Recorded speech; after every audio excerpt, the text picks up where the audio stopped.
Bos días. Bueno, imos dar comezo a esta seguinte mesa. Aquí temos a tres grandes profesionais, compañeiros, amigos, algúns deles máis grandes amigos desde xa a época da universidade, cual estou encantado, porque estou como na casa.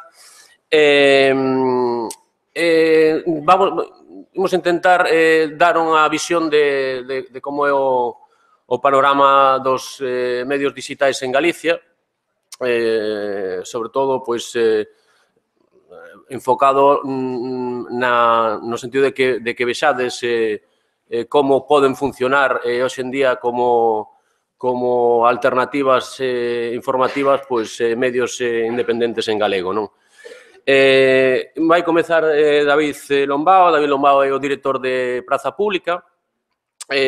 Comezou nos informativos de Cadena Ser, depois pasou por Radio Voz, colaborou tamén na revista Tempos Novos en 2008 e marcouse no proxecto un gran proxecto que foi Xornal de Galicia, que despois acabou desaparecendo. E a finais de 2011 participou da fundación de Praza Pública, da que desde o 2013 o director.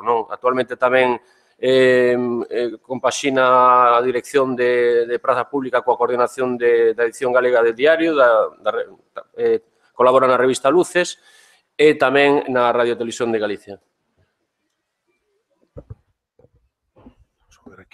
Bueno, moi boas a todas e a todos. Moitas grazas por pasar unha mañá falando e escoitando de medios en galego, de medios digitais, de todas estas cosas que a ben dixeron hai moito tempo que non daban cartos e que aparte daban preocupación, se é certo, as dúas cousas, non? A nos convidaronos hoxe a explicarvos un pouco como facemos isto que facemos nós, é dicir, como facemos xornalismo digital e como facemos xornalismo digital en galego, non? O máis difícil todavía, con triple tirabuzón. Eu vou tentar explicarvos primeiro, non vos quero aburrir demasiado facendo un percorrido histórico de como nace Praza e como xorda a idea, porque, bueno, un pouco o que comentou o Xurxo é o marco no que nace Praza. Praza nace nun momento pois no que por enésima vez o ceo desplomouse sobre as nosas cabezas, non?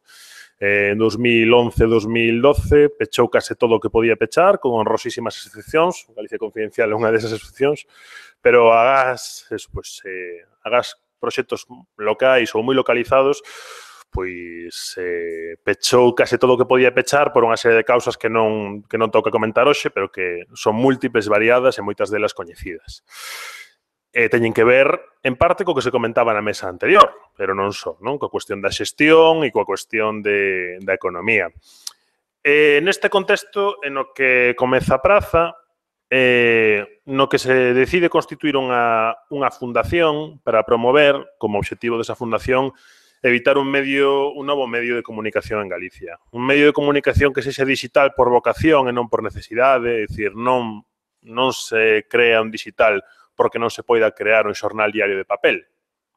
Inda que quixéramos sería imposible, todo hai que dicilo, porque sería, entre outras cosas, unha ruína desde o punto de vista económico. Pero sí que consideramos, o equipo fundador considerou, e incorporei meus meses despois, que había espazo para un medio máis digital e que ademais fose en galego, pero naturalmente en galego, é dicir, que non tivésemos que estar lembrando todo o tempo que traballamos en galego, que traballamos en galego, ni máis ni menos. Quen entrase nesta primeira capa de Praza, que podedes ver aquí, esta é a primeira capa que tivemos, pois vía que traballábamos en galego, e consideramos que non era necesario lembralo continuamente. Como vedes, aquí a min, cando vin esta capa por primeira vez, o primeiro boceto que nos presentou a xente da Navalla Suiza, que é a empresa que deseñou Praza, resultou especialmente novidoso porque non era parecido a un xornal ao uso, non era a transposición dun xornal de papel ao digital, entre outras cousas porque non tiñamos que depender dun papel, non?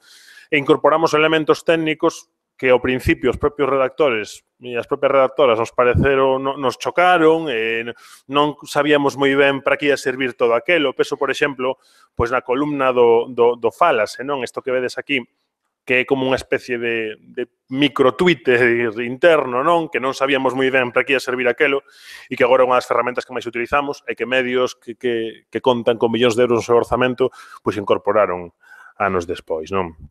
Esta foi a orixe do asunto. E chegou a cuestión de como íamos facelo, que é a pregunta que se nos pide que respondamos hoxe aquí, non? E había dúas posibilidades. Unha era partir da militancia no sentido amplo do termo, non no sentido partidario. É dicir, xuntemos os máis xornalistas posibles para producir o máis posible e xa veremos como pagamos, non? Será unha opción. É unha opción que, ademais, está explorada, diría, que ata a saciedade no país e tamén noutros territorios. Pero consideramos que non era a opción adecuada, o que queríamos facer era xornalismo de calidade. Non lle podemos pedir calidade a alguén que traballa gratis. No día que descubramos un método mellor que os cartos para remunerar o traballo en calquera sector económico, polo tanto, menos xornalismo, pois ensaiarémolo, pero de momento a contraprestación polo traballo profesional son basicamente os cartos, non? Entón, comezamos cunha redacción inicial de 3 persoas, sen sede física, fixemos as contas e, basicamente, o que nos custaba unha sede física era o que nos custaba un xornalista ao mes, máis ou menos, e consideramos que debíamos priorizar o xornalista, tendo en conta, además, que a tecnoloxía xa nos permitía nese momento poder ter unha redacción, bueno, que se chama agora difusa ou virtual, que ao final pois non é máis que cada quen no seu lugar podemos ter unha comunicación pois prácticamente instantánea, non? Esa foi a aposta inicial e a aposta que fomos mantendo ao longo destes anos, non? E a seguinte pregunta a continuación era, vale, moi ben, como pagamos todo isto? Praza unha fundación, como tal fundación nace con patrimonio fundacional, que é un mínimo de 30.000 euros, Praza nace con 30.000 euros, pero 30.000 euros dan para o que dan. A web valeu 20.000, por lo tanto, pues, podemos facer unha idea das marxes, non? O xestor interna máquina de Praza é algo que non existía, está baseada todo en software libre, pero, evidentemente, está construída por os profesionais que cobran un soldo a final de mes, e, polo tanto, a primeira vía de financiamento fundamental foi o propio patrimonio fundacional de Praza Pública. Despois, trazamos un guión con dúas patas, basicamente, que podedes velo aquí. Unha, as persoas socias, que pretendemos que fose a base fundamental do proxecto por unha razón moi simple. Cantas máis achegas pequenas teñamos, máis tranquilidade poderemos ter todos os meses sabendo que imos ter unha serie de ingresos máis ou menos fixos ou asegurados. Canta máis base social e máis complicidade teñamos da nosa audiencia, máis capacidade poderemos ter para informar sen dependencias, digamos. E, por outra banda, fundamental, menos riscos. Pero aí tamén abordamos desde o primeiro momento o debate que se aborda neste país sempre que se fai algo vinculado á cultura, á creatividade ou ao xornalismo. Hai masa, hai músculo, hai xente para facer isto que estamos formulando. E esa é unha pregunta que nos formulamos nese momento e que nos seguimos formulando, despois vos contarei por qué. E outro, pois, era algo tan habitual e tan pouco creativo como a publicidade, non? É unha batalla complicada, unha batalla complexa porque íamos a un mercado absolutamente artificial, como é o da prensa en Galicia, temos máis cabeceiras de prensa que a Comunidade de Madrid, por poñer un caso, e temos a metade de poboación. Temos un mercado absolutamente artificial e temos unha serie de axentes nese mercado que tiran os prezos. Por lo tanto, é moi complicado saltar cun produto novo, cun produto digital, e ainda por riba competir en condicións de igualdade, porque que o mercado galego non é un mercado. É un mercado no que parte dos axentes compiten dopados, poderíamos decir, desde o punto de vista económico e empresarial, non? Con todo este panorama que trazamos, temos o produto e un elemento técnico moi potente. Temos unha estrutura mínima, pero con capacidade de medrar e de ser flexible en función da disponibilidade económica. E temos un protomodelo de negocio, poderíamos decir. Con todo isto comezamos a camiñar. E levamos 5 anos de camiño. E a pregunta, eu creo que a que temos é ni máis ni menos que a esta que vos amoso aquí. Que queremos ser de maiores? Praza.gal agora mesmo é un xornal que, evidentemente, ninguén está libre de que pase unha desgraza desde o punto de vista do proxecto e que haxe que botar ferrollo, pero non é o máis probable. Non é máis probable que a nosa actual estrutura o proxecto vai a pique a medio prazo. A cuestión é se queremos seguir a medio prazo con 4 xornalistas e medio entendido porque somos ahora mesmo 4 persoas, máis unha a media xornada, máis colaboradores que cobran a peza, ou se queremos ser un medio que amplíe a súa base e que, polo tanto, poidamos aspirar a responder a demanda que unha parte moi importante da nosa audiencia nos fai, que quere ter máis información de praza, poder ter máis profundidade nos temas que abordamos e poder dar un panorama máis amplo posible da actualidade do país e do mundo. Este reto, que é moi ambicioso, non é posible con esta actual estrutura.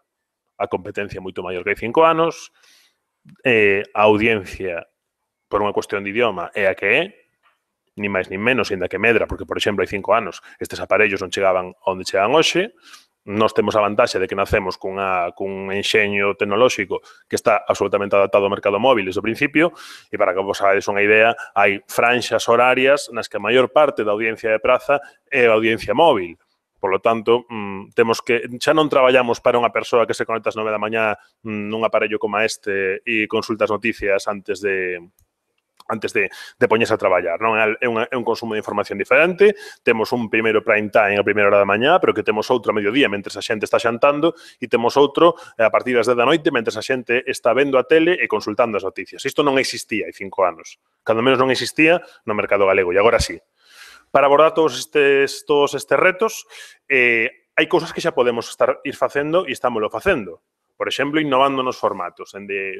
Desde que a mí me toca dirixir o xornal, o texto é o esencial, somos un xornal, pero cada vez procuramos innovar máis con formatos diferentes. O vídeo, por suposto, pero tamén a visualización de datos e, sobre todo, tecendo redes con entidades que, paradoxalmente ou non, moitas delas non están en Galicia e algunhas delas nin sequera están no Estado español. Por exemplo, os nosos gráficos, a parte gráfica de visualización de datos, unha parte moi importante, facémola en colaboración cunha fundación alemá, un laboratorio de innovación de produtos xornalísticos. Aquí expuxemos o noso proxecto, sorprendeulles que nesta esquina de Europa estivésemos facendo isto, abrironos as portas, fixéronos un produto moi axustado de prezo e cunha calidade excelente. E a partir do que estamos traballando, non? Por exemplo, publicación de relacións que fai a xente da Fundación Cibio, que tamén colaboran con nós en algúns proxectos. E, aparte diso, tecemos redes con outros medios. Por que? Porque consideramos, primeiro, traballamos con licencias libres. E segundo e fundamental, o digital é un mercado novo, moi complexo, pero tamén moito máis doado de compartir. É moi complicado que alguén baixo quiosco, igual agora que hai 10 anos, e merque 5 xornais. Pode facelo alguén, pero non é o máis probable. Pero non é tan extraño que unha persoa consulte 5 ou 6 ou 7 ou 10 xornais digitais diferentes ao día.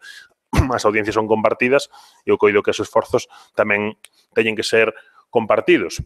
Entre os medios, pero tamén entre os medios e as audiencias. E iso lévame ao seguinte paso do que vos quería contar. Témonos que ollar no espello e ver que queremos ser de maiores.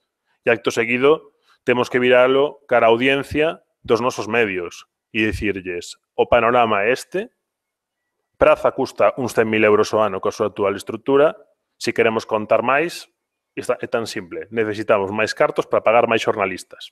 É algo moi descarnado, que colide directamente con iso que se di, que falar de cartos está feo, pero, bueno, eu creo que está feo para quen ten moitos, non? E os medios galegos como Praza ou como os que estamos aquí sentados, pois ningún temos ese problema. Fágovos aquí unha conta que tomade con precaución, a conta redonda. Varía en función dos meses, etc. Pero, vamos, poderíamos falar de que unhas 400 persoas están facendo achegas para que unhas 8.000 lean Praza.gal de balde cada día. A relación é, pois, obvia, non? Estamos falando de achegas que non son, por suposto, non son millonarias, ni falamos de miles de euros, estamos falando de achegas de 5, 10, 20 euros ao mes. Entón, a conta é tan simple como que cantas máis microachegas desas teñamos, máis se complementará ao noso financiamento e máis soportará a parte social do medio e menos dependerá dunha publicidade, como falábamos antes, supoño que os compañeros tamén falaran diso, é inestable, é barata, e é case perversa. Poño vos aí unha das últimas campañas de socios que fixemos e que vai caducar en breve, porque, bueno, estamos a piques de lanzar unha que tamén pretendemos que sexa máis ambiciosa, na que imos apostar moito pola corresponsabilidade da audiencia. A audiencia eu creo que ten todo o dereito do mundo a exixirnos calidade, a exixirnos honestidade no noso traballo, non objetividade, e se queredes falamos diso despois, e a exixirnos un traballo rigoroso. Eu creo que nós temos a responsabilidade de corresponsabilizar a audiencia. É dicir, se queremos que os nosos medios sexan tamén da nosa audiencia, iso implica apoio, implica difusión nas redes, e tamén implica gastos. E deixo para o final un dos temas estrela de sempre que nos xuntamos dous ou máis medios galegos e sobre todo en galego, pero non só, a falar de como facemos isto, que é a publicidade institucional. Poño vos este pequeno xeroglífico case, porque creo que é un resumo de dous asuntos diferentes. Primeiro, temos acceso a algunhas publicidades institucionais de institucións pequenas, basicamente do ámbito municipal. Agora e tamén antes, na historia de Praza, nos últimos 5 anos, temos acceso a algunhas publicidades institucionais e non temos acceso á publicidade do gran financiador da publicidade institucional en Galicia, que é a Xunta. Poñovos isto así porque describe a realidade, pero tamén poñovos isto así porque creo que o camiño que debemos aspirar non debe ser que ese gran financiador pouse a súa ollada en nós e que acabemos dependendo en exclusiva dunha fonte de financiamento institucional, sexa a Xunta, sexa outra, porque ese é un mal negocio e temos experiencias, por desgraza, no país nos últimos tempos ou nos últimas, digamos, 2 décadas de experiencias mediáticas máis ou menos grandes que en canto fallou a parte institucional, pois despois caeron sin demasiada resistencia, non? O que non quita que como medios de comunicación que operamos e que informamos en Galicia, evidentemente apostemos por un marco de publicidade institucional transparente e equitativo. Que quero dicir con isto? Que todos xoguemos en igualdade de condicións e que podamos acceder á parte que nos corresponde. Que isto é algo que non existe. Onde deben estar os límites, desde o meu punto de vista? Pois no que colocamos por aquí, non? Na compra de información. En Galicia, dende hai 30 anos, compranse información. Así de simple, así de duro. E así de real tamén, non? Que quero dicir con que se compra información? Non falo de oscuros conciliábulos en reservados de restaurantes que lle din os xornalistas o que teñen que facer. Que iso tamén pode pasar e se queredes falamos diso despois. É tan simple como que hai unha parte do financiamento dos medios que consiste en que as institucións públicas compran espazos na que coloquen os seus contidos e que se presentan como se fosen noticias. Isto é algo moi simple, é algo que non digo eu, que, por exemplo, di o propio Consello de Contas, que é unha práctica a eliminar e é unha teima, pois, cando menos, dos medios que estamos aquí representados con que ese sistema mude. Xa para ir rematando, e se queredes despois abordamos máis o que é a dinámica das redaccións, etc.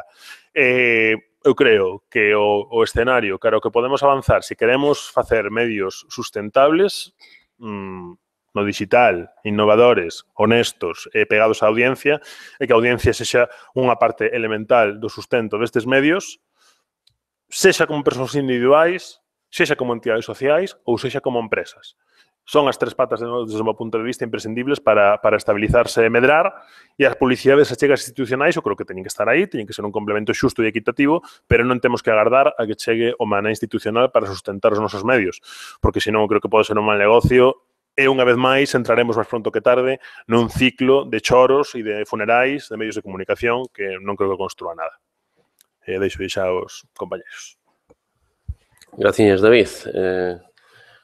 Moitos dos puntos que tocou, a verdade que son moi interesantes e, ademais, marcan un camiño dos principais retos aos que nos enfrentamos os medios de comunicación. Vai a falar agora Rocío Castro.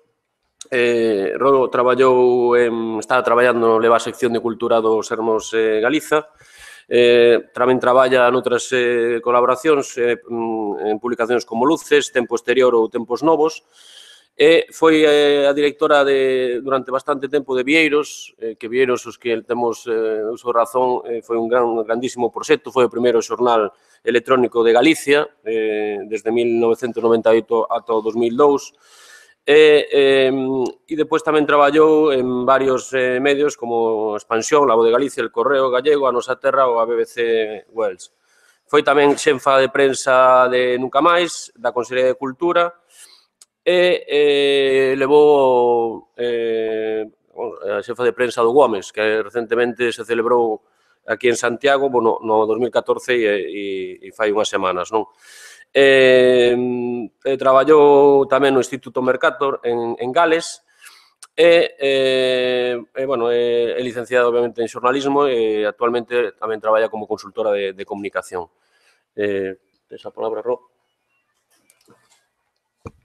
Bueno, pois como ides vendo aquí, eu supoño que imos repasar cada un os modelos de funcionamento e de xestión dos distintos medios en galego, o que si, nos 4 casos, onde non aparece, a palabra que non aparece en absoluto en ningún deles é a palabra empresa ou gran empresa que invista nestes medios, non? Estamos sempre falando de micromecenado, de pedirlle a audiencia que colabore, e iso é algo bastante novo, non? É un fenómeno novo que se dá pois en sectores non maioritarios, claro, pero porque hai unha necesidade e no caso de sectores nos que non hai grandes audiencias e, polo tanto, non hai grandes potencialidades económicas, pois a única posibilidade de sobrevivir pois é acudir aos lectores directamente, non? Entón, aquí podemos ver pois desde medios que xurden como un proxecto unipersoal e logo cos anos se van consolidando, como é o caso de Galicia Confidencial. O caso de Campo Galego non o coñezo tanto, espero que non lo conte. Como consigue resistir, que eso xa é unha victoria, non? O caso de Praza acabamos de coñecelo, pero vamos, micromecenado case, pois de forma organizada, é o caso de Sermos, pois eso é unha... Constituíse en 2012 unha SA formada pois por un accionariado múltiple e minoritario sempre, non? Pois hai máis de 1000 accionistas que crearon esa SA con unha dobre aposta de medio de comunicación, non? Que é, por unha banda, un digital diario e, por outra, un semanario en papel. Isto despois de que caíran pois todas as propostas que había en papel, un diario que foi sempre a arela de todo o movemento galeguista en sentido amplo, non? Ter un xornal en papel que se ocupe, pois, dos intereses galegos, en galego e todo isto. Isto foi... Cumpriuse nunha época ou parcialmente, houve un xornal en papel, dous diarios, un que era o que só saía os 5 días da semana do Grupo Progreso, non sei se vos acordades, que durou esa experiencia canto 3 anos. Sí, máis ou menos. Logo estaba o xornal del Correo Gallego, que primeiro foi o Correo Galego, e logo Galicia Hoxe, que tamén caeu pois no ano 2010, máis ou menos. E desde entón, ese gran desexo do mundo da comunicación en galego pois desapareceu e hoxe en día o único que podemos atopar nos quioscos fora de 2 mensuais é o Sermos Galiza, non? É un proxecto pois cun enfoque moi particular, destinado a un público bastante definido. En papel, pois, coloca por semana pois entre 1.500 e 2.000. A parte digital, pois, digamos que teñen funcionamentos paralelos. A redacción divídese, o papel traballa máis con colaboradores externos, E o digital, pois, funciona de forma asimilable a calquera dos outros modelos, non? Este modelo, desde o punto de vista económico, pois é o que funciona noutros países con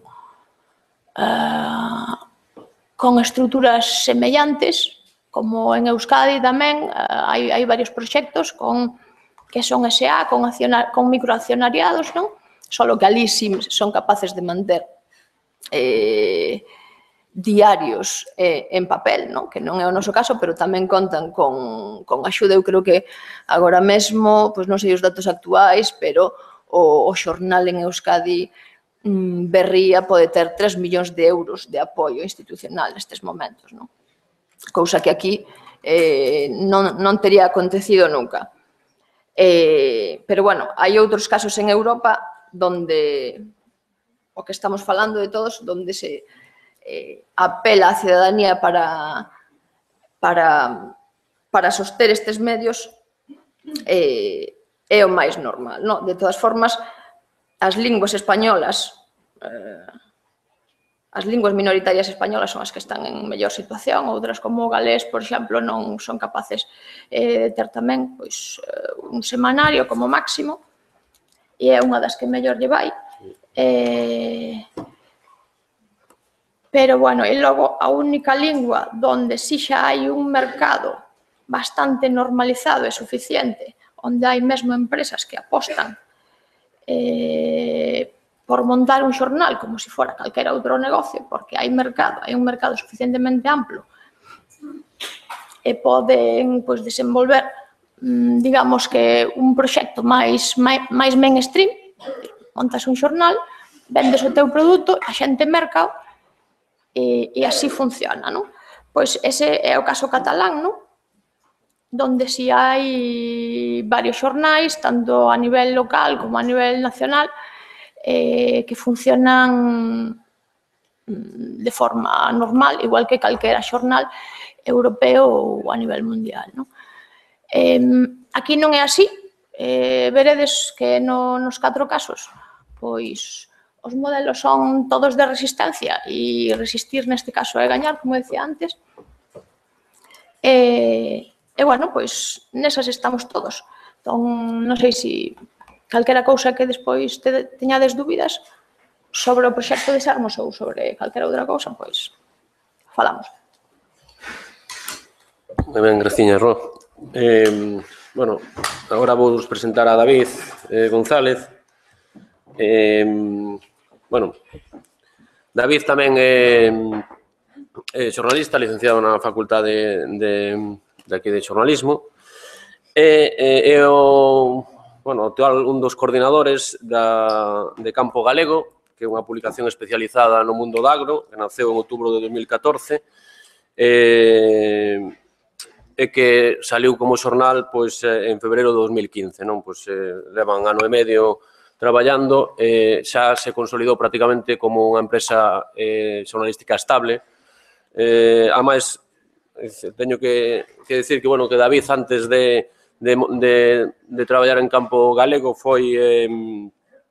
traballou na Axencia Galega de Noticias desde o 2002 ao 2005. Do 2006 ao 2013 traballou no Gabinete de Prensa do Bloque, primeiro no Senado e despois no Congreso dos Deputados, e a partir do 2010 no Parlamento de Galicia. E despois traballo tamén levando unha sección no Galicia Confidencial, que era Geceagro, que é un pouco a pioneira do que podíamos decir hoxe Campo Galego. David é DEA tamén en xornalismo pola Universidade de Le Mans, en Francia. Cando queiras, se está, mentres está, comentarvos que Campo Galego é unha publicación na que traballa ele e outro compañeiro, Gonzalo Brocos, son os dous os que levan esta publicación, que xa vos digo que está especializada no mundo do agro. Bos días e, moitas gracias tamén por estar aquí. Vou-vos explicar, primeiro brevemente o noso medio, como xurdiu. Esta é unha iniciativa, a diferencia das anteriores, é unha iniciativa totalmente privada, é dicir, somos 2 socios que constituímos unha sociedade civil e os 2 somos xornalistas, eu e Gonzalo Brocos, e, bueno, ante todo, o noso objetivo era que o medio fora sostible económicamente. Entón, digamos, a preocupación polo financiamento foi primordial desde o primeiro momento. Como dixo Xurxo, pois os 2 tíamos de alguna forma maior ou menor vinculación co xornalismo agrario e, aparte, pois era un sector que nos gustaba e, bueno, sin que isto teña que ser condición necesaria, pois, bueno, é importante tamén que o traballo moi importante que che guste, non? Empezamos con este proxecto no 2014 e os 2 naquele momento pois estábamos no paro, afectounos a crise que, bueno, que ahora parece que naquele momento houve moitos despedimentos, series, etc. Bueno, o caso é que nós estábamos pois no paro e empezamos a falar de que, bueno, había un baleiro a nivel informativo en Galicia, non que era un medio digital que se dirixise especificamente ao sector profesional agrogandeiro, a xente que traballa no sector ou que, sin telo como ocupación principal, pois gusta ou ten algún tipo de vinculación. E isto empezámoslo a falar en xuño de 2014 e empezamos a ver un pouco, antes de nada, cal era si este espacio a nivel informativo estaba coberto, para coñecer un pouco pois cal era a nosa posible competencia que teríamos. Vimos que sí, que en papel que había en Galicia había revistas sectoriais, pois en concreto de vacún de leite, unha de cooperativas, etc., pero que en digital que non había, digamos, non había ningunha publicación e, además, que lle deron un enfoque integral o que é a produción agrogandeira. É dicir, que non só analizase, non só se dedicase, por exemplo, a vacún de leite, sino que pois tocase tamén outros sectores productivos que son moi importantes, o sector forestal, viñedo ou vacún de carne. E, bueno, fomos tamén vendo un pouco como estaba a nivel informativo noutros países, que publicacións un pouco podíamos tomar como referente ou das que podíamos aprender algo e gustounos, bueno, así o que vimos que se podía un pouco, digamos, do que podíamos aprender máis, pois era unha publicación que había en Irlanda e bueno, Irish Dairy Farmer, o inglés é un pouco, e outra en Francia, La Terre, bueno, Web Agri, dúas publicacións. E, bueno, pois puxémonos polo menos a deseñar como queríamos que fose en canto a contidos a nosa publicación. Optamos por unha, digamos, unha plantilla sinxela de WordPress, na que, bueno, primamos que fose moi fácil navegar. Bueno, aquí non se ve ben, pero, bueno, estes 2 banners están de cabeceira. E, como vos decía, pois o aspecto económico para nós era primordial. Queríamos pois un xornal que lo que pudéramos vivir e que tomáramos un retorno económico. Entonces, bueno, decidimos poñernos en contacto coa Cámara de Comercio de Santiago. Bueno, unha porque queríamos optar, polo menos nos primeiros meses, por ter un local, aínda que fose, bueno, un local, pero cos gastos mínimos, é dicir, os gastos fixos que non, digamos, que non lastrasen o proxecto. E ali, pois, a verdade é que foi ofreceronnos un asesoramento a nivel de creación de empresa que pensamos que foi bastante positivo. Tivemos que presentar un plan de empresa onde, bueno, tuviéramos moi, digamos, claro cales eran as vías de ingreso e distintos escenarios, digamos, para de ingresos, é dicir, de distintos escenarios económicos. Un escenario a un ano no que contábamos con X publicidade e vías de ingreso alternativos, un menos malo, e o peor dos escenarios. E incluso no peor dos escenarios non podíamos perder diñeiro.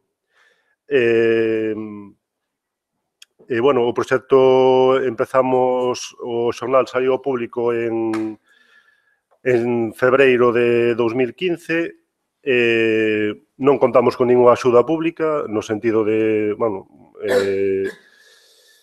a verdade é que tampouco así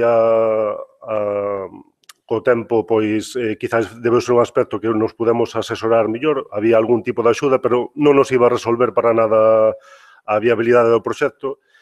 E bueno, lanzámoslo en 2015, en febreiro. Nos meses previos fixemos unha rolda de presentación digamos, a empresas do sector que considerábamos que podían ser clientes prioritarios, pois desde, pois nada, empresas de xenética, de seguros agrarios, bueno,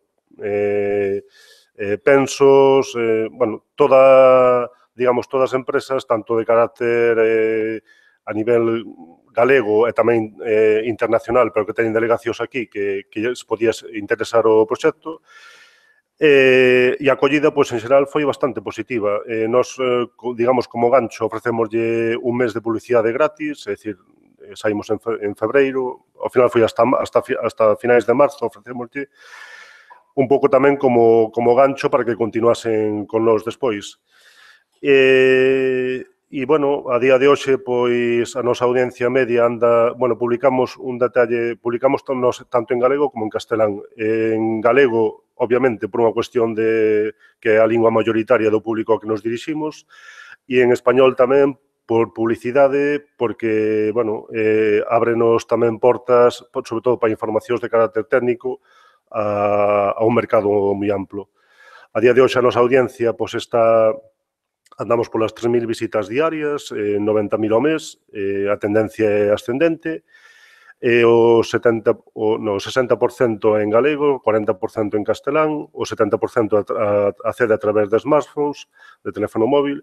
En redes sociais, para nós é moi importante, porque sobre todo Facebook é unha vía importante de acceso, de lectores, e, bueno, estamos en algo máis de 9.000 seguidores en Facebook, en Twitter ten unha penetración moito menor e andaremos non chegamos a 2.000. E, bueno, vías de ingresos, como vos dixen, a publicidade privada de empresas ven sendo algo máis do 80% dos ingresos, pois temos algo máis de 10% institucional, e outro 10% son traballos de gabinete de comunicación para empresas do sector. Esta é unha segunda vía de ingresos que tiñamos proxectado a medio e longo prazo, unha vez que o xornal se consolide dentro do sector, porque, bueno, non só os nosos lectores non solamente son gandeiros, sino tamén, pois, traballadores de empresas agrarias relacionadas co sector, e ven representando esta liña un 10% e as perspectivas son que vaya medrando. E non sei máis que vos podo contar. Mellor penso que no coloquio, pois, que planteas as preguntas que vos poden interesar. A día de hoxe é un medio rentable, entramos, digamos que empezamos a cobrar ao cabo de 7 meses, fomos cumplindo o plan que tiñamos, e, bueno, somos dúas persoas que estamos, pois, vivindo, bueno, coas condicións, penso que dignas deste medio. As previsións, pois, casi a curto prazo, pois, é intentar empezar a contar con colaboradores. E, bueno, pois, bueno, algo que aquí non se tocou, nos facemos prácticamente todo, menos a xestión financeira, que é complicada, o que a xestoría, etcétera, pois, bueno, o diseño de banners facémolos nós, labor de comercial tamén, estuvemos barallando de contratar a unha persona para que se dedicase para que levase esta área, pero, bueno, finalmente, tanto por cuestión económica como penso, sobre todo, polo que é a credibilidade a hora de vender, porque, bueno, falo de vender sin ningún tipo de significado peyorativo, porque, vamos, o noso medio ten que ter ingresos e pensamos que nós, que somos os que facemos como xornalistas, os que facemos o medio, temos o feedback coa audiencia, coas fontes, etc., pois que somos, penso que os mellores que podemos, digamos, a un posible cliente que este vai ser un medio efectivo para él en canto a un retorno, non? Tanto de coñecemento como de ventas. E, bueno, a publicidade diferenciámola claramente da información. Temos unha sección de noticias de empresa onde metemos comunicados dos nosos clientes e, evidentemente, distinguímolo como, vamos, como o que é información de publicidade, claramente. Non tuvemos hasta ahora ningún, digamos, ou polo menos non sentimos, vamos, presión dos anunciantes para tratar nun outro sentido, porque eu penso que eles tamén son conscientes de que a nosa principal baza é que somos un medio, ou polo menos é o que intentamos ser, un medio independente, e iso é o que nos, digamos, o que valora a nosa audiencia e o que nos dá audiencia. No momento en que nos decantemos claramente, pois, penso que perderíamos credibilidade. E, bueno, o que vos digo, penso que o mellor é que na fase de coloquio que preguntedes, pouco máis. Bueno, graciñas. Deixas un momentiño que...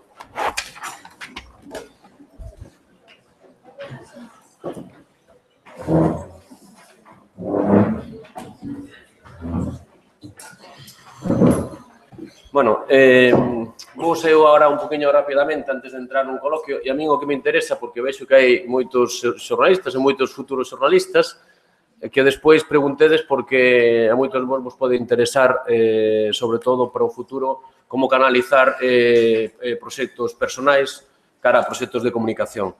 Eu vou vos a contar rapidamente pois, o caso de Galicia Confidencial, do que son director, e vos comento isto porque podedes ver que este é un proxecto que naceu en 2003 e naceu como un blog personal, non? Entón, isto significa que blogs personais poden chegarse a convertir en medios de comunicación, vale? Calquera persoa con mínimo de interese o pode chegar a facer. É dicir, aquí vimos casos concretos, non blogs, pero sí xente con iniciativa que da nada montou medios de comunicación. E estamos vivindo destes medios de comunicación en galego, o cual aquí é todo un reto, e veremos por qué, non? O caso de Galicia Confidencial era un blog personal que, cando eu traballaba na axencia Europa Press, era corresponsal político, traballaba moito no Parlamento galego, traballaba na Xunta, e, obviamente, nos mentideiros políticos se din moitas cousas, pero non se poden publicar. Xa falou aí David de por qué, hai moitos intereses entre o poder e os medios de comunicación e hai cousas que nunca se poden contar. Entón, isto significaba que a min había cousas que non me deixaban publicar. Entón, era unha maneira de desafogarme. Pois, en 2003, montei, en outubro, finais de outubro de 2003, montamos o Galicia Confidencial, montei, vamos, como un blog, no que eu contaba aquilo que non me deixaban contar. Obviamente, o ser información política, a verdade é que tivo moitísima importancia, é dicir, había moita xente, especialmente do sector político, do sector da comunicación, que comezou a ler ese blog. Entón, eu seguino alimentando, eu tiña o meu traballo, algunhas veces tive problemas, hai que dicilo, empezou sendo anónimo, obviamente, nadie sabía de quen era ese blog, o cual a mí me gustaba, porque mantiña ese anonimato, xogaba coa xente, incluso, non? Pero co tempo, obviamente, estas cousas acaban sabéndose, non? Bueno, eu pasei, durante esa época, pasei por distintos proxectos, por distintos traballos, hasta que, digamos, no 2009 hai un salto cualitativo do GC, hai un cambio de deseño, xa non deixa de ser formato blog para convertirse, digamos, nunha especie de xornal. Eu compaxino o meu traballo xornalístico con ese xornal, hasta que, digamos, no 2012 é o gran salto do Galicia Confidencial. E isto ten moito que ver con o que nos pasou aquí a moitos na mesa. Eu quedei sin traballo, quedei no paro, e dixen,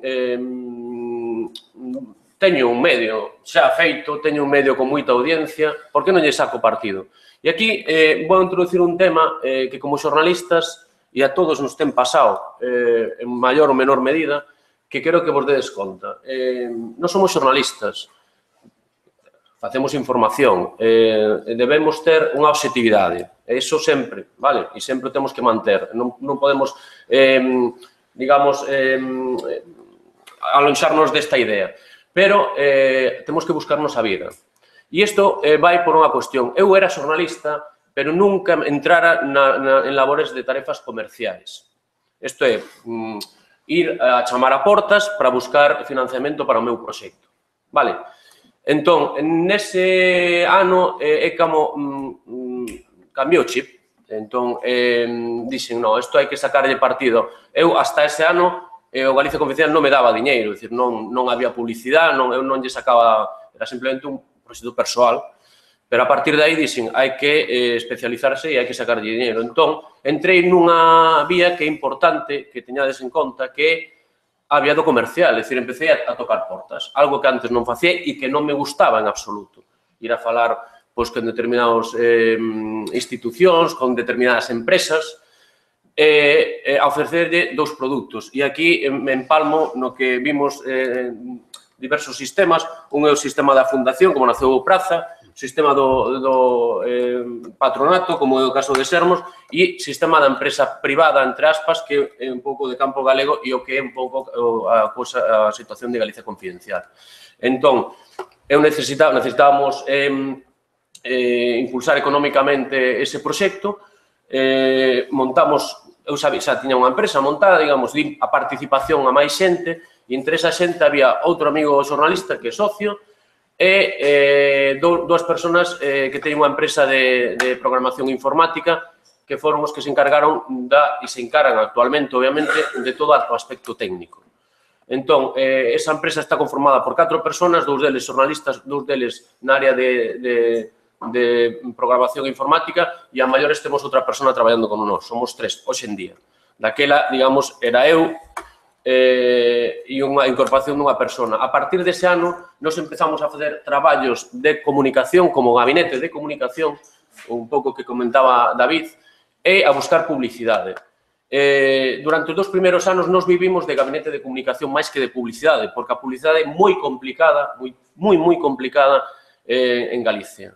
E, sobre todo, é unha cuestión que, por exemplo, David non vai a ter, David Campo Galego, digo porque hai 2 David, non vai a ter problema ao mellor no futuro, pero si o resto podemos ter problemas porque dependemos dunha publicidade que é privada, pero tamén é pública, é dicir, depende de determinadas institucións, non?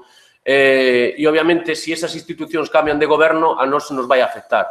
É dicir, aquí hai 3 medios que somos medios, obviamente, escorados á esquerda, con unha liña editorial moi clara, é que non somos cómodos para a dereita deste país. Entón, nós, igual que Praza, estamos absolutamente ausentes das axudas públicas da Xunta ou de gobernos, da maior parte dos gobernos do Partido Popular. E con isto quero dicir que se hai un cambio gubernamental, a nós nos afecta, é dicir, porque nos quitan publicidade, ainda que, digamos, por lei, debería ser que todos os medios que escribimos en galego, porque hai axudas para medios en galego, recibamos axudas en galego, cousa que non é. Logo vos vou a explicar con números do que estou falando, pero non me quero parar aquí. Digo que é unha empresa que fluctúa, no noso caso, os xornais, digamos, convencionais, pero orientados á rede. Se sodes medios máis especializados en determinadas áreas, sexa campo, sexa deportes, sexa información local, que tamén ten certa connotación política, ou sexa moda, vadelo a ter, digamos, van a ser máis cómodo. É publicidade que non ten que ver con connotacións políticas, non? A mellor si de liña editorial ou de artículos que poda realizar, non? Ben, hasta 2 anos nos vivimos máis da publicidade de traballos de comunicación.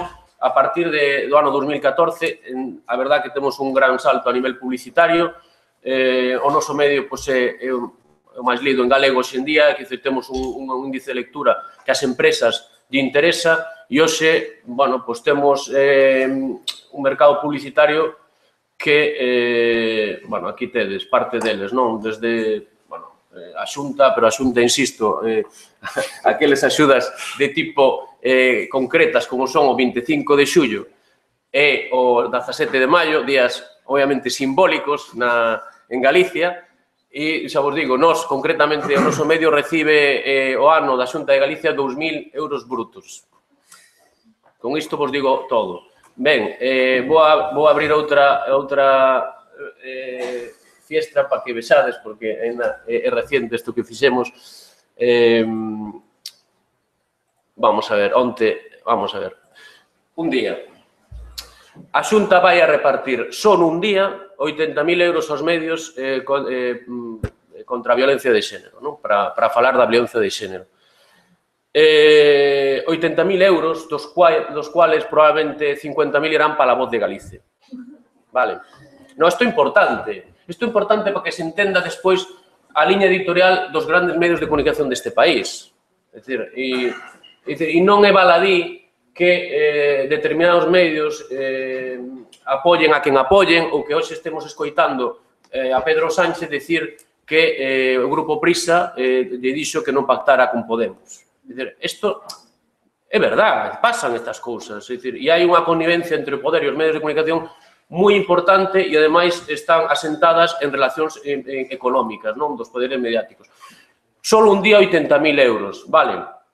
Pero que, ademais, vai haber outro día que van a dar outros 80.000 euros, que é o día do vindeiro 3 de decembro, Día Internacional dos Animais.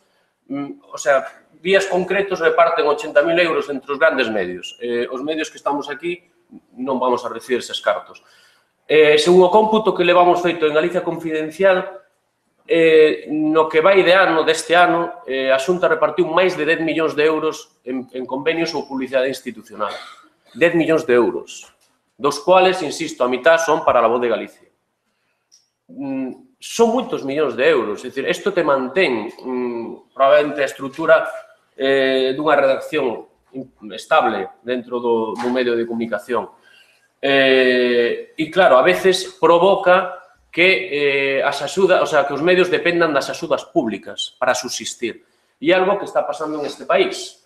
Hai moitos medios que dependen das axudas. Sin ir máis alá, el Correo Gallego, que está nun bucle, porque el Correo Gallego está ahora nun proceso no cual, nunha situación económica que lle impide, precisamente por estar en suspensión de pagos, lle impide acceder a axudas públicas. Sin embargo, recibe diñeiro a través de convenios, que non están, digamos, auditados. Polo tanto, está como na UBI, falo de, me estou metendo, digamos, cos grandes poderes mediáticos para que vexades que todos dependen, en maior ou menor medida, das axudas públicas para vivir. É dicir, e eu, hoxe en día, incluso me atrevería a dicir que se quitamos as axudas públicas, especialmente a Xunta de Galicia, eu non sei se habería algún medio que resistira, pero non quitalas un mes, quitalas un ano, 2 anos. Dubido, insisto, dubido que houbera medios de comunicación que resistiran dos grandes. Por qué? Vamos a ver, acabamos de publicar tamén en comunicación, bueno, a sección, que a recuperación, a famosa recuperación, non chega a prensa en papel. É que os medios en papel generan moitos gastos, moitísimo, non sabedes quantos. Por iso, insisto, moitas veces que eu creo que o futuro das novas xeracións de comunicación está na prensa digital, en proxectos na web. Por qué? Porque é o máis barato que hai. Non hai, é dicir, non non necesitades gastar un pastón en editar ese papel. As rotativas son moi caras. Son ademais postos de traballo a maiores. E despois, sobre todo, unha cuestión. É certo que en Galicia, a diferencia de outras partes do Estado, e xa non digamos do mundo, se sigue lendo prensa en papel. Temos unha población envellecida que sigue consumindo prensa en papel, especialmente nos bares, que é onde se suele ler a prensa en papel. Pero isto é un camiño que ten unha extinción, é dicir, como digamos, como gran negocio. Antes os xornais vivían do papel, do que vendían, pero que hoxe non venden. Hoxe regálanos en determinadas institucións para ter despois uns índices de difusión altos e que puedan rentabilizar iso. Bueno, isto ven a conto de que o importante, se queredes ter un proxecto mediático en internet, de ter os pés na cabeza. Eu creo que a cuestión básica dun medio é especializarse nalgo.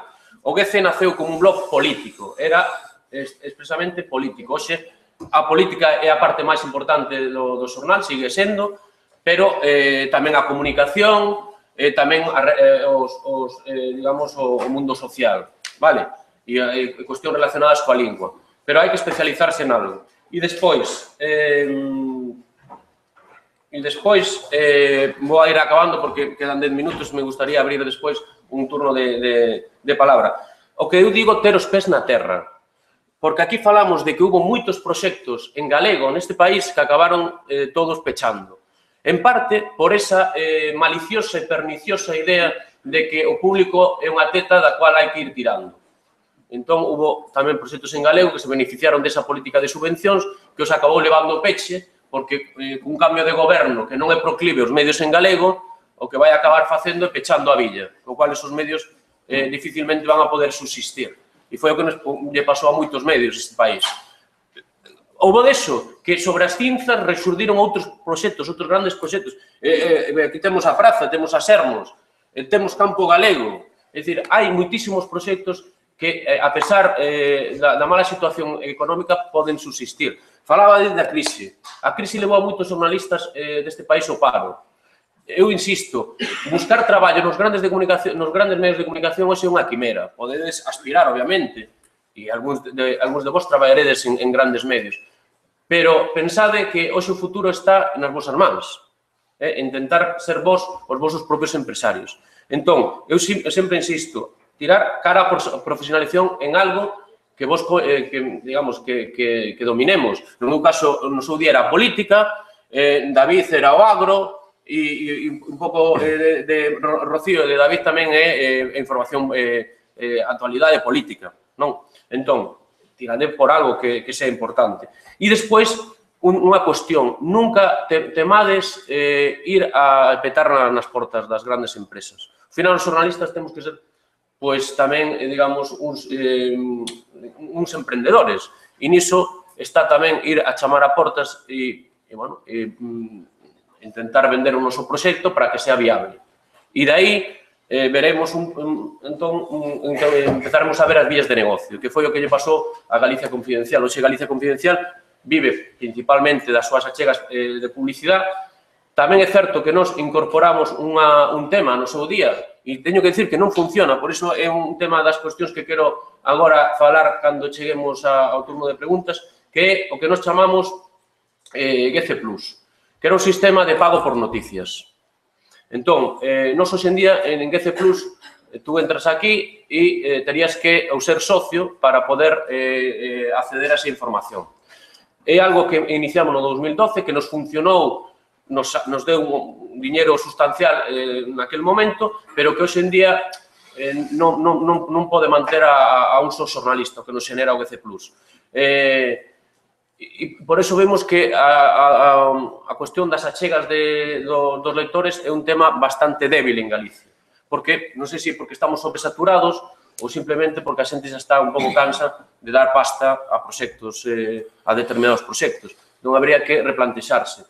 Entón, nós actualmente vivimos sobre todo a publicidade de traballos de comunicación que realizamos, en que menor medida, e do GC+, que nos aporta algo, pero xa vos digo que non é sustancial. Eu agora me gustaría abrir con vos un coloquio que temos 10 minutos e que nos plantexades as vosas dúbidas os 4 que estamos aquí na mesa, non?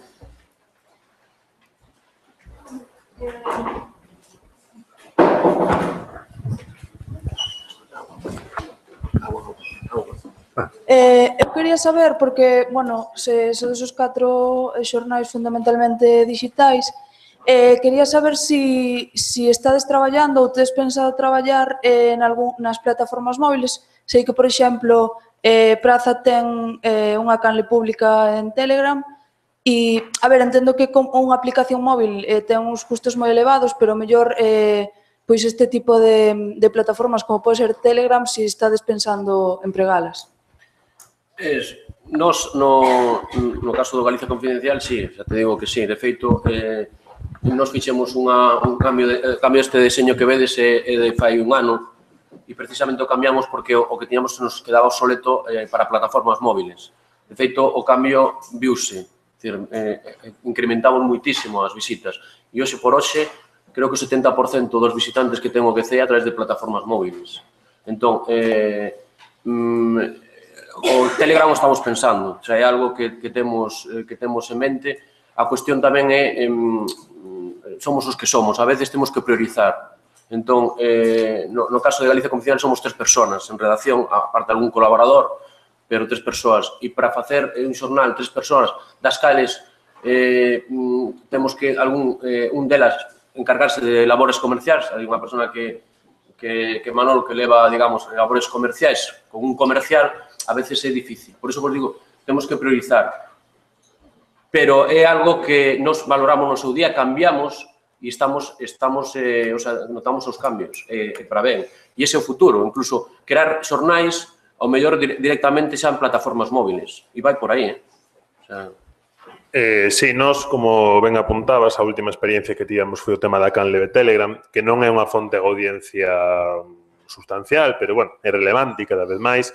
Non pensamos na cuestión da aplicación móvil por unha razón moi simple. A parte técnica da web de Praza nace desde o minuto cero pensado para móviles. Fomos o primeiro xornal en Galicia con deseño responsive, un deseño que se adapta a todas as pantallas, que nun primeiro momento nós mesmos dubidamos de facer ese investimento, porque realmente a diferenza era moi importante e no ano 2012 pois a importancia do tráfico móvil non era relevante, e menos en Galicia, pero agora efectivamente o que apuntaba Xurxo, estamos falando de algúns días, sobre todo en algúnas franxas horarias, que ata o 70% do tráfico chega a través de móviles, non? Isto está moi vinculado tamén ás redes sociais. É dicir, nós desde que abordamos, digamos que comezamos cunha estrategia en redes moi intuitiva e levamos 1 ano e medio cunha estrategia reglada de como actuar nas redes sociais segundo a franxa horaria, segundo os contidos, etc. E os números acompañan, non? Eu creo que a día de hoxe falar de redes sociais e falar de móviles é falar do mesmo. Entón, eu creo que a cuestión da aplicación sería un reto se cadra abordar no futuro, se puidésemos ofrecer valor engadido, é dicir, algo máis do que ofrecemos a día de hoxe na web, pero agora mesmo todo o que facemos, o 95% do que facemos, é perfectamente elexible en dispositivos móviles, sexa teléfonos, sexa tablets, ou tamén sexa Smart TV, que, bueno, que vai o futuro tamén un pouco por aí. O tema do deseño responsive é fundamental.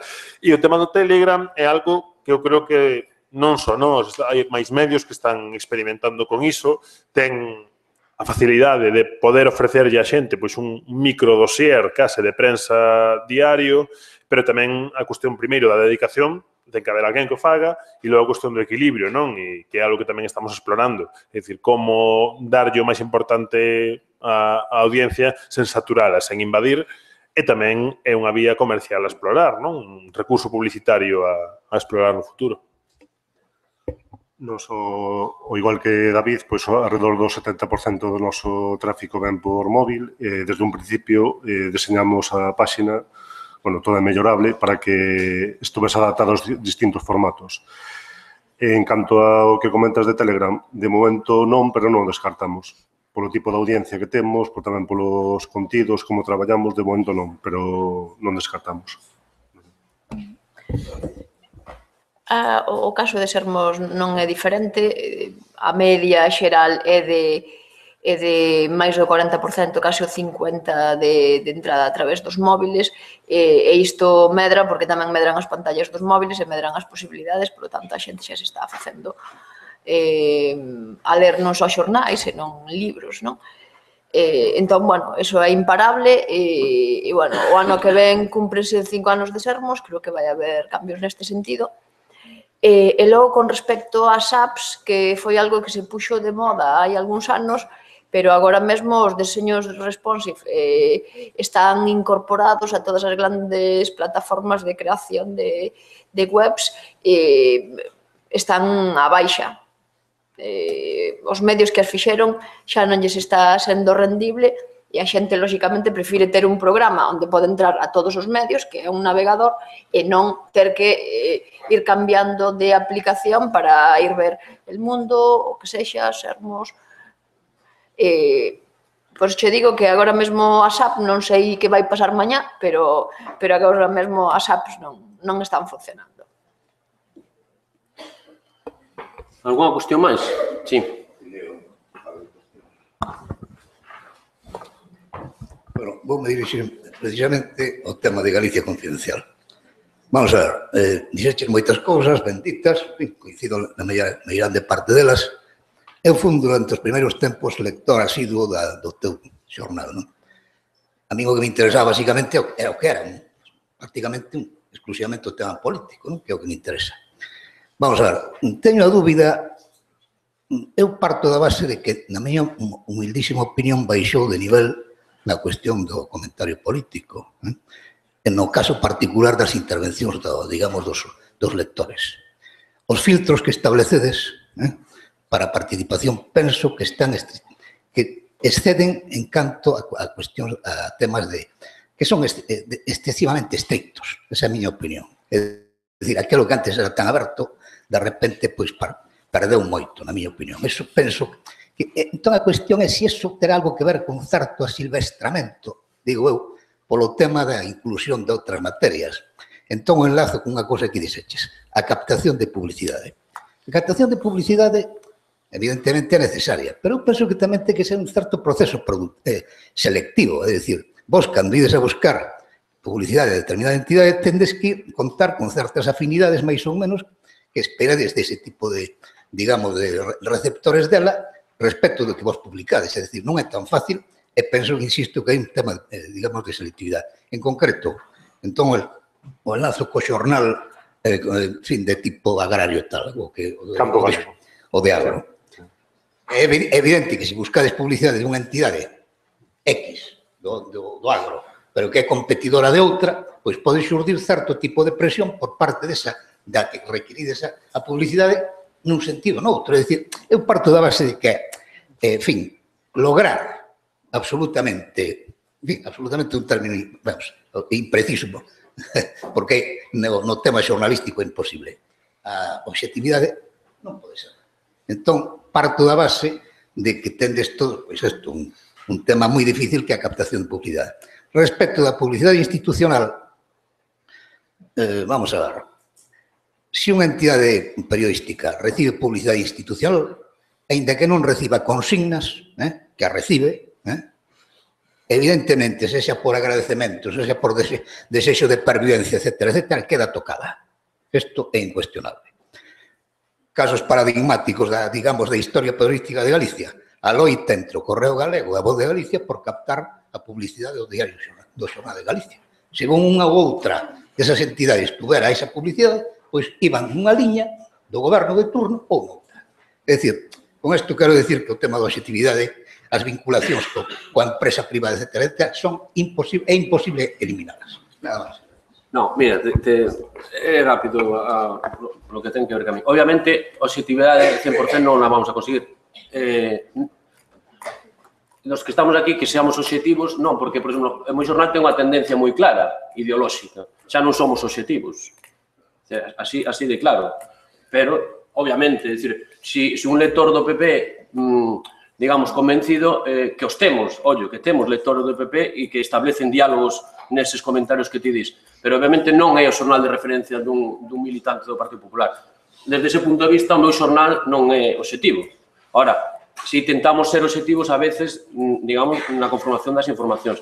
A cuestión dos comentarios, é certo, nós chegamos a ter centos de comentarios, pero te vou explicar, non foi nada de publicidade, simplemente é que nos chegaron varias denuncias, e non digo unha, nin dúas, digo varias, de xente de tipo judicial, porque estaban o seu nome neses comentarios insuriando a esas persoas.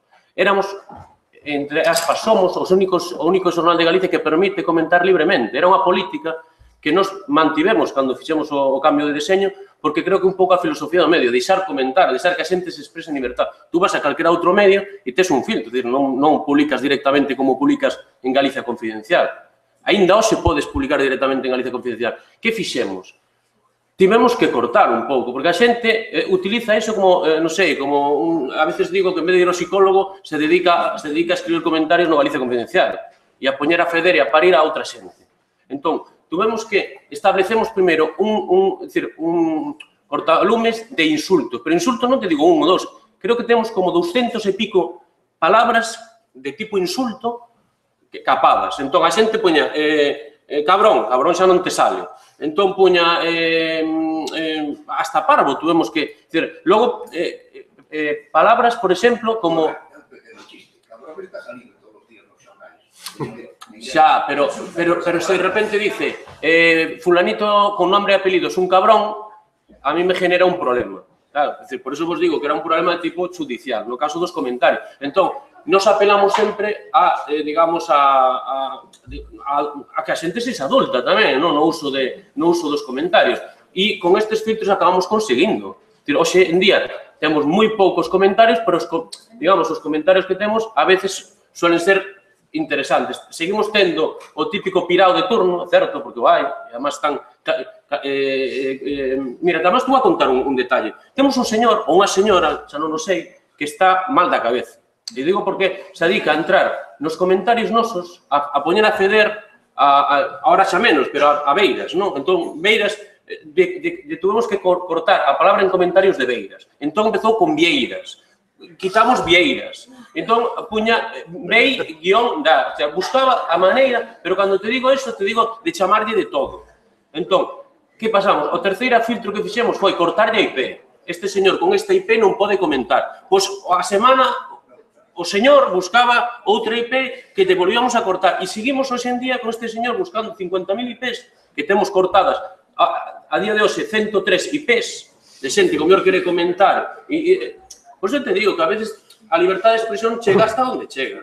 E non ten nada que ver neste caso, de verdad, coa publicidade, porque nós temos publicidade, digamos, de todas as institucións e a día de hoxe, pola nosa orientación, ninguén nos dixo hoxe, non publiques, non me gustou como publicas iso.